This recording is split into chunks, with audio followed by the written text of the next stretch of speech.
Hello दोस्तों, श्रीजी सिलाई centre में आप सभी का बहुत बहुत स्वागत है। तो आइए जानते हैं कि कपड़े को किस तरह से जमाते हैं और माप के हिसाब से नाप कैसे लेके निशान लगाते हैं। तो ये कपड़े को मैंने फ़ोल्ड कर लिया। फ़ोल्ड साइड अपनी रहेगी और ये देखो मेरे ब्लाउज़ के नाप के हिसाब से 32 इंच सीना आ रहा है, तो उसका चौथा भाग ले लेंगे। चौथा भाग निकालना मैंने आपको पहले भी बताया कि अगर नहीं आता है तो इस तरह से आप निकाल सकते हैं। आप इसको देखेंगे कितना आ रहा है। तो मेरा आया है 8 इंच। कभी भी बंद मतलब एक से तरफ से देखना है कितना आता है। तो 8 इंच आया तो 8 इंच पे एक निशान लगाएंगे। पर देखो मेरा कपड़ा ज़्यादा है क्योंकि मुझे इतना नहीं चाहिए। 8 इंच पे निशान लगाना है और 2 इंच इसमें मार्जिन छोड़ना है, लूजिंग रखना है। तो मैंने कपड़े को थोड़ा इधर और कर लिया। इसी तरीके से आप लोग भी कम ज़्यादा कर सकते हो। ये देखो अब मेरी फिक्स 2 इंच की लूजिंग आ गई है। जो अपने साइड में जगह रहती ना सिलने के बाद मार्जिन, उसको बोलते हैं मार्जिन लूजिंग। तो अब देखते हैं लंबाई। तो मेरी लंबाई 12.5 है ब्लाउज़ की, तो मैंने 13.5 ले ली है। अब 13.5 पर एक निशान लगाएंगे जो कि हमारा लंबाई का निशान होगा।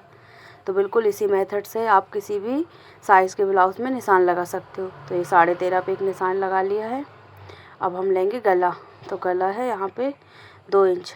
अधिकतर एक माप जो लेडीज़ पहनती हैं जिससे गला नहीं उतरता कुछ भी, तो वो 2 इंच गला रहता है। बाकी आपके फिर नाप के ब्लाउज़ के अकॉर्डिंग उसमें जितना रहे 2 इंच 4 इंच वैसे। तो देखो दोनों को मिला के 5 इंच हो गया। इससे ज़्यादा भी हो सकता है लेकिन जैसा ब्लाउज़ रहता है। 2 इंच क्या लिया मैंने गला, 3 इंच शोल्डर। अब लेते हैं गले की पट्टी का नाप। इससे पहले आर्म होल का नाप निकाल लेते हैं। तो आर्म होल 6 पे फिक्स रहेगा। सभी में आप 6 साइज कर सकते हो और आगे जैसे जैसे साइज के अपन ब्लाउज सिलेंगे वैसे मैं आपको बताती जाऊंगी। तो अब पट्टी देखते हैं पीछे की। तो मेरी 3.5 है, उसमें आधा इंच जोड़ देंगे तो 4 हो जाएगी, जिससे पीछे का गला निकल आएगा। मैंने बताया था कि पीछे का गला कभी भी ऊपर से नाप नहीं लेते, पट्टी से लेते हैं। तो ये 4 इंच की पट्टी हो गई। अब गला कितना भी बड़ा रहे उससे अपन को कोई मतलब नहीं। ये हो गया। अब इनको अच्छे से निशान लगा लेंगे। इसी तरीके से आप कोई भी साइज का नाप ले लेते। 2 इंच गला है तो 2 इंच नीचे 2.5 इंच पर लगाएंगे, आधा इंच प्लस करते हैं। और जिसको बहुत ज़्यादा फैला हुआ गला चाहिए तो उसके लिए 3, 3.5, 4 तक कर सकते हैं। तो मैं तो सिर्फ 2.5 पे लगाऊंगी क्योंकि डेली यूज़ का ब्लाउज़ है और अधिकतर लोग इसी नाप को पहनना पसंद करते हैं। तो ये देखिए यहाँ से एक चौकोर बॉक्स बना लेंगे। आप एक नाप लेते समय एक स्केल अपने पास ज़रूर रखिएगा। ये देखिए इस साइड ऐसे चौकोर बॉक्स बना लेंगे इधर पे और इसमें 1 इंच की गोलाई दे देंगे। जो भी आपको समझ नहीं आए आप मुझे कमेंट करना, मैं आपको बताऊंगी। यहाँ से 1 इंच पे गोलाई लेते हैं। हर गले की गोलाई 1 इंच पर होती है। तो इस तरह से मुझे ज़्यादा राउंड मतलब ज़्यादा फैला हुआ नहीं चाहिए, इसलिए मैंने थोड़े लॉन्ग में लगाया क्योंकि सामने वाले के ब्लाउज़ का गला लंबा है ना कि राउंड ज़्यादा गोल है। तो ये देखिए और आपको फैलाना है तो इस तरीके से आप आपके ब्लाउज़ के नाप के अकॉर्डिंग फैला सकते हो। लेकिन मैं जैसे नाप ली हूँ उसी पे से मैं कटिंग करूँगी। तो मुझे ऐसे गला चाहिए और आप आपके नाप में लेना मैंने आपको सिखाया वैसे ही नाप लेके आप इस तरीके से कटिंग कर सकते हो। और अब अपन लेंगे आर्म होल की कटिंग। तो आर्म होल में भी ऐसा चौकोर बॉक्स बनाना है।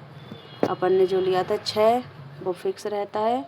बाकी जब थोड़ा साइज़ बढ़ता है तो थोड़ा फ़र्क आता है। मैं कोशिश करूँगी कि हर साइज़ के ब्लाउज़ की कटिंग आप लोगों को बताऊँ। तो पहले हम यहीं से अधिकतर 32 इंच, सबसे छोटा इससे छोटा 28, 30 इंच होता है। और ये देखिए 1.5 इंच पे यहाँ पे गोलाई दे देते हैं। आर्म होल में 1.5 की देते हैं, गले में 1 इंच की देते हैं। कब कंफ्यूज हो तो वीडियो देख लेना। और अब 8 इंच पे यहाँ पे एक मार्क करेंगे जो कि अपना चौथा भाग है सीने का। और यहाँ से जो बीच का हिस्सा आएगा उस पर मार्क लगाना है। तो बीच आपको नहीं समझ आ रहा है कहाँ आएगा तो आप फिर से वही टेक्निक अपनाओगे कि टेप को फोल्ड कर लोगे। ये देखो और जहाँ भी आ रहा है वहाँ पर एक निशान लगा दोगे। निशान लगाने के बाद इन तीनों निशानों को मिला दोगे जिससे अपना आर्म होल का शेप निकल आएगा। ये देखिए इस तरीके से। और आप हो सके तो पहले ना कटिंग पेपर पे, न्यूज़पेपर पे करना, जो आसानी से मिल जाते हैं। बार बार कटिंग करके देखना। मैंने पूरे ब्लाउज़ की कटिंग नहीं बताई हूँ, सिर्फ पीछे के भाग की, क्योंकि अगर एक साथ बता देती तो आप लोग को समझ नहीं आता। तो पहले हम पीछे भाग की कटिंग कर लेते हैं अच्छे से, और फिर मैं आपको आगे आने वाली वीडियो में आगे का भाग, बेल्ट और स्लीव्स, इसमें सिर्फ 4 पार्ट होते हैं, आगे का, पीछे का, स्लीव्स और बेल्ट। और पहले भी मैंने बताया है कि ये सबसे इजी ब्लाउज़ होता है। तो आप इसकी कटिंग अच्छे से करिएगा, और जहाँ से राउंड निशान गया वहाँ से कटिंग करना है। चौकोर पे से कर दोगे तो गला तो ठीक है चौकोर शेप में आ जाएगा, लेकिन आर्म होल पूरी तरह से बिगड़ जाएगा। तो यहाँ से गले का अच्छे से कटिंग करना है, गुलाई देते हुए इस तरीके से। बहुत सॉरी, मेरा हाथ आ गया, मैंने ध्यान ही नहीं दिया।